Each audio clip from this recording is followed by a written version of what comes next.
আসসালামু আলাইকুম। আপনারা কেমন আছেন? আশা করি সকলেই আল্লাহ তাআলার অশেষ রহমতে আপনারা ভালো আছেন।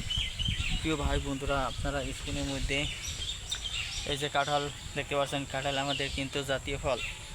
তো কাঁঠাল বাংলাদেশের জনপ্রিয় একটি ফল থাকার কারণে এটিকে জাতীয় ফল হিসাবে ধরা হয়েছে।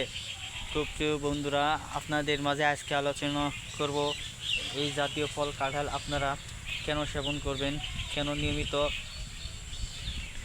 সকালবেলা এবং কি রাত্রিকালে খাবেন, তা এই ভিডিওটির মাধ্যমে আপনারা জানতে পারবেন। তো প্রিয় ভাই বন্ধুরা, তার আগে আমাদের চ্যানেলটিকে যারা সাবস্ক্রাইব করে না নিয়েছেন, তাহলে বন্ধুরা অবশ্যই আপনারা আমাদের এই চ্যানেলটিকে সাবস্ক্রাইব করে নেবেন এবং পাশে থাকা বেল আইকনটি অন করে দেবেন। তো প্রিয় ভাই বন্ধুরা, কাঁঠালের মধ্যে কি কি উপকারিতা রয়েছে এখন বলে নিই। কাঁঠালের মধ্যে প্রচুর পরিমাণে ভিটামিন রয়েছে। তো এই কাঁঠালের মধ্যে বন্ধুরা ভিটামিন সি রয়েছে। তো প্রচুর পরিমাণে ফাইবার রয়েছে। এবং কি বন্ধুরা, এই কাঁঠালের মধ্যে আরও অনেক উপাদান রয়েছে। তো রোগ প্রতিরোধ ক্ষমতা বৃদ্ধি করতে চাইলে কাঁঠাল আপনারা খেতে পারেন। এবং কি বন্ধুরা, যাদের হজম শক্তি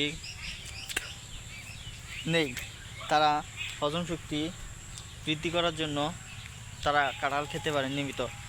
তো বন্ধুরা, ত্বকের যত্ন নিতে চাইলে ত্বকের জন্য অত্যন্ত উপকারী এই কাঁঠাল। তো প্রিয় ভাই বন্ধুরা, কাঁঠাল আপনারা পান্তা ভাত দিয়ে খেতে পারবেন। তো কাঁঠাল আপনারা খই বা মুড়ি দিয়ে খেতে পারবেন। তো এমনকি এমনিও খেতে পারবেন। তো কাঁচা কাঁঠাল আপনারা তরকারি হিসেবে খেতে পারবেন। তো পাকা কাঁঠাল বন্ধুরা বেশি উপকারিতা, পাকা কাঁঠাল আপনারা খাবেন। তো ভিডিওটি আপনাদের কাছে কেমন লাগলো তা অবশ্যই কমেন্টের মাধ্যমে জানিয়ে দেবেন। ধন্যবাদ আপনাদেরকে।